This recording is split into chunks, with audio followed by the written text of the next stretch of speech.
അസ്സലാമു അലൈക്കും. Welcome to Shaji's recipes. ഇന്ന് ഞാനിവിടെ ഉണ്ടാക്കാൻ പോകുന്നത് ഒരു സിമ്പിൾ മട്ടൺ ചോപ്സ് ആണ്. പലരും പറയാറുണ്ട് ഹോട്ടലിൽ നിന്ന് വാങ്ങുന്നതാണ് ടേസ്റ്റ് എന്നൊക്കെ. പലർക്കും ഈ ഡിഷസ് ഒക്കെ ഒരു പാടായി തോന്നാറുണ്ട്. എന്നാൽ ഞാൻ ഈ മട്ടൺ ചോപ്സ് എത്ര എളുപ്പത്തിൽ ഉണ്ടാക്കാൻ പോകുന്നു എന്നാണ് ഞാനിവിടെ കാണിക്കുന്നത്. ബാച്ചിലേഴ്സിന് ഒരുപാട് പ്രയോജനപ്പെടുന്ന ഒന്നാണ് കേട്ടോ. ഇതിനു വേണ്ടി ഞാൻ ഒരു 1/2 കിലോ മട്ടൺ എടുത്തു വെച്ചിട്ടുണ്ട്. ഇത് എല്ലോട് കൂടി എടുത്തതാണ്. ഇത് കഴുകി വൃത്തിയാക്കി വെച്ചിട്ടുണ്ട്. നമുക്ക് പിന്നെ വേണ്ടത് കുറച്ച് ചെറിയ ഉള്ളിയാണ്. ഇതൊരു 100 ഗ്രാം ഞാൻ എടുത്തു വെച്ചിട്ടുണ്ട്. പിന്നെ വേണ്ടത് വെളുത്തുള്ളിയാണ്. വെളുത്തുള്ളി ഒരു കുട എടുത്തു വെച്ചിട്ടുണ്ട്. പിന്നെ വേണ്ടത് ഇഞ്ചി ഒരു കഷ്ണം പട്ട, 6 ഏലക്ക, കുറച്ച് ഗ്രാമ്പു, ഒരു 5 ഗ്രാമ്പു വരും. ഇത് നമുക്ക് ഒരു കഷ്ണം ഇഞ്ചിയും ഇതിൽ നിന്ന് കുറച്ച് വെളുത്തുള്ളിയും പട്ടയും ഏലക്കയും ഗ്രാമ്പും കൂടെ ഒന്ന് മിക്സിയിൽ ഒന്ന് ചതച്ചെടുത്തിട്ട് വരാം.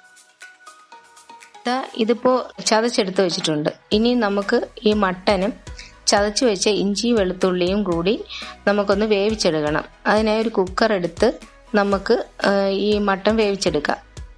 ഈ മട്ടനും ഇട്ട് ചതച്ച വെളുത്തുള്ളിയും ഇഞ്ചിയും ഇതിലോട്ട് ഒരു 1/2 ടീസ്പൂൺ മഞ്ഞൾപ്പൊടിയും 1/2 ടീസ്പൂൺ ഉപ്പും ചേർത്താണ് നമുക്ക് നല്ലതുപോലെ മിക്സ് ചെയ്യേണ്ടത്. നമുക്ക് നല്ലതുപോലെ മിക്സ് ചെയ്ത് വെച്ചിട്ട് വേണം വേവിച്ചെടുക്കാൻ വേണ്ടിയിട്ട്. അപ്പോൾ നമുക്കിത് നല്ലതുപോലെ മിക്സ് ചെയ്തെടുക്കാം. ഞാനിപ്പോൾ ഇത് നല്ലതുപോലെ മിക്സ് ചെയ്തെടുത്ത് വെച്ചിട്ടുണ്ട്. ഇനി ഇത് നമുക്ക് കുക്കർ അടച്ചു വെച്ച് 4 വിസിലാകുന്നത് വരെ ഒന്ന് വേവിച്ചെടുക്കാം. പിന്നെ ഓരോ മട്ടനും ഓരോ വേവാണ് കേട്ടോ. അപ്പോൾ 4 വിസിലാകുന്നത് വരെ വെന്ത് കിട്ടിയിട്ടില്ല എങ്കിൽ 2 വിസിൽ കൂടി കേൾക്കുന്നവരെ നമുക്ക് വേവിച്ചെടുക്കണം. അപ്പോൾ നമുക്കിത് വേവിച്ചെടുത്തിട്ട് വരാം. കുക്കറിൽ മട്ടൺ വെന്ത് വരുന്ന സമയം കൊണ്ട് നമുക്ക് ഈ ഉള്ളിയും വെളുത്തുള്ളിയും നീളത്തിലൊന്ന് അരിഞ്ഞെടുത്ത് വയ്ക്കാം.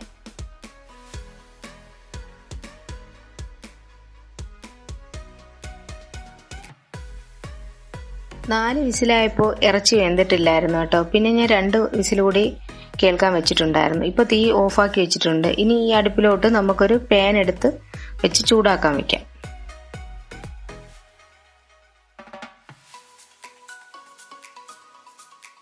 നമ്മളിപ്പോൾ പാൻ ചൂടാക്കാനായിട്ട് അടുപ്പിലോട്ട് വെച്ചിട്ടുണ്ട്.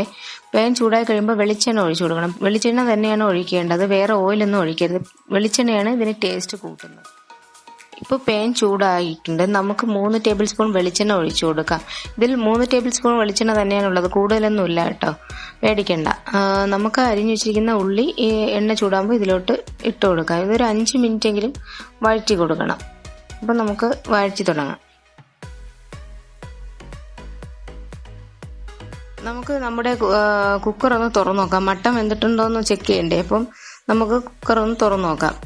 ഇത് നമ്മൾ വെന്തോന്ന് നോക്കിയിട്ട് വഴറ്റി തീർന്നിട്ടേ നമ്മൾ ഇതിലോട്ട് ഇടാൻ പാടുള്ളൂ. അപ്പം മട്ടൻ വെന്തോന്ന് നോക്കിയിട്ട് നമുക്ക് അടച്ചു വെക്കണം. ഇപ്പം വെന്തിട്ടുണ്ട്. അപ്പം വഴറ്റി തീർന്നതിന് ശേഷം നമുക്കിതെടുക്കാം. അപ്പോൾ അതുവരെ അടഞ്ഞിരിക്കട്ടെ. ഉള്ളി വഴറ്റേണ്ടിട്ട് 5 മിനിറ്റ് ആയി കഴിഞ്ഞ് ഉള്ളി വഴറ്റി വന്നിട്ടുണ്ട്. നമുക്ക് ഇതിലോട്ട് ഇനി നമുക്ക് അരിഞ്ഞു വെച്ചിരിക്കുന്ന വെളുത്തുള്ളി കൂടി ചേർത്ത് വഴറ്റി കൊടുക്കാം.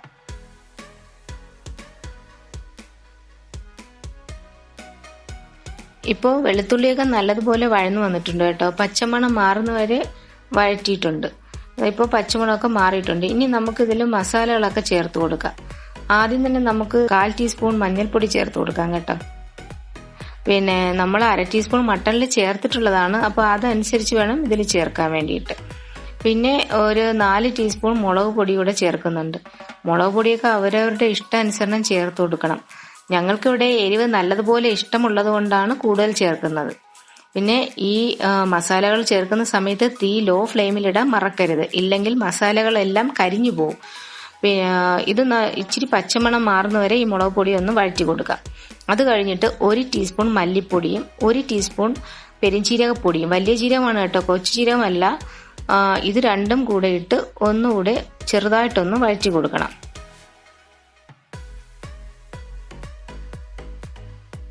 മസാലകളെല്ലാം പച്ചമണം മാറിയിട്ടുണ്ട്. നമുക്ക് വേവിച്ച മട്ടൻ ഇതിലേക്ക് ചേർത്ത് ഇളക്കി കൊടുക്കാം.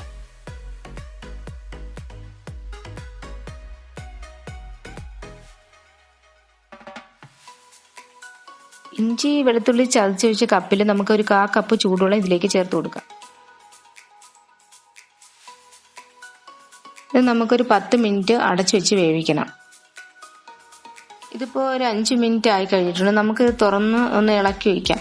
ഇടയ്ക്കിടയ്ക്ക് ഇത് ഒന്ന് ഇളക്കി വെച്ച് കൊടുക്കണം കേട്ടോ, ഇല്ലെങ്കിൽ ഇത് അടിയിൽ പിടിക്കും. ഇനി നമുക്ക് ഇതിലോട്ടൊരു 3 ടീസ്പൂൺ ചതച്ച മുളക് പൊടി ചേർത്ത് കൊടുക്കണം. അത് ഓപ്ഷനിലാണ് കേട്ടോ, വേണമെങ്കിൽ ചേർത്ത് കൊടുത്താൽ മതി. പക്ഷെ ഇട്ട് കൊടുത്താൽ ഒരു പ്രത്യേക ടേസ്റ്റാണ്. നമുക്ക് ഇതിനോട്ട് ചേർത്ത് കൊടുക്കാം.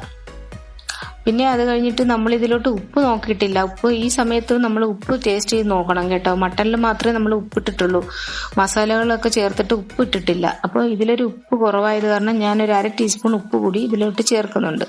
ഇത് ചേർത്ത് ഇളക്കി കൊടുത്ത് ഒന്നുകൂടെ നമുക്കിതൊന്ന് അടച്ചു വെച്ച് വേവിക്കാം.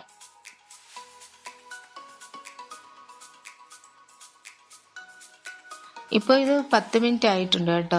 ഇടയ്ക്കിടയ്ക്ക് ഇത് ഇളക്കി കൊടുക്കണം കേട്ടോ. ഇതിപ്പോൾ തിക്ക് ഗ്രേവി ആയിട്ടുണ്ട്. നമുക്കിനി തീ ഓഫാക്കി കൊടുക്കാം. ഇത് കുറച്ചുകൂടെ കട്ടയായിപ്പോൾ ഇനി കിടന്ന. ഇത് നിങ്ങൾക്ക് ലൂസായിട്ടുള്ള ഒരു ചാറായിട്ടാണ് ആവശ്യമെങ്കിൽ ഇതിന് മുന്നേ തന്നെ ഇറക്കി കൊടുക്കണം. ഇനി നമുക്ക് ഇതിനെ ഒരു സെർവിങ് ബൗളിലോട്ട് മാറ്റി കൊടുക്കാം. ഞാനിതിപ്പോൾ സെർവിങ് പ്ലേറ്റിലോട്ട് മാറ്റിയിട്ടുണ്ട്. എല്ലാ ബിഗിനേഴ്സിനും ബാച്ചിലേഴ്സിനും ട്രൈ ചെയ്യാൻ പറ്റിയ ഒരു ഡിഷാണിത്. ഇത് എല്ലാത്തിനും കോമ്പിനേഷനാണ്. പ്രത്യേകിച്ച് നെച്ചോറിനും പൊറോട്ടയ്ക്കും ഒറട്ടിക്കും പുട്ടിനും ചപ്പാത്തിക്കും എല്ലാം പറ്റിയ ഒരു കോമ്പിനേഷൻ തന്നെയാണ്. എല്ലാവരും ഇത് ട്രൈ ചെയ്ത് നോക്കണം, ഫീഡ്ബാക്ക് എന്നെ അറിയിക്കണം. പിന്നെ ഈ വീഡിയോ ഇഷ്ടപ്പെട്ടാൽ ചാനൽ സബ്സ്ക്രൈബ് ചെയ്യുക, വീഡിയോ ഇഷ്ടപ്പെട്ടാൽ ലൈക്ക് ചെയ്യുക, ഷെയർ ചെയ്യുക, നിങ്ങളുടെ അഭിപ്രായങ്ങൾ എനിക്ക് കമൻറ്റ് ചെയ്യുക. ഇനി അടുത്തൊരു നല്ല വീഡിയോയുമായി ഉടനെ കാണുന്നത് വരെ ബൈ. അസ്സലാമു അലൈക്കും.